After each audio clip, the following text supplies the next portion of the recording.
Chiến tuyến Ukraine tan vỡ, Nga tổng công kích, Kiev bên bờ thảm họa. Sau thượng đỉnh Alaska, báo Nga MK tuyên bố lạnh lùng, không có hiệp ước đình chiến.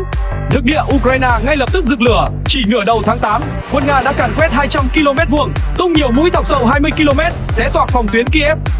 Đơn vị Azov buộc phải lao ra chặn giữ, trong khi tuyến tiếp vận Konstantinovka nguy cơ bị cắt chỉ trong vài ngày tới. Tình thế nguy cấp đến mức Tổng tư lệnh Ukraine Alexander Tyrkai phải đích thân lao tới chảo lửa Sumy, trực tiếp chỉ huy để cứu vãn thế trận. Dưới quan sát cảnh báo, không có hiệp ước nào sau Alaska, chỉ còn khói lửa và máu. Theo bạn, Ukraine có còn quân bài bí mật hay đã đến hồi kết? Bình luận ngay và nhớ đăng ký kênh để theo dõi diễn biến nóng nhất.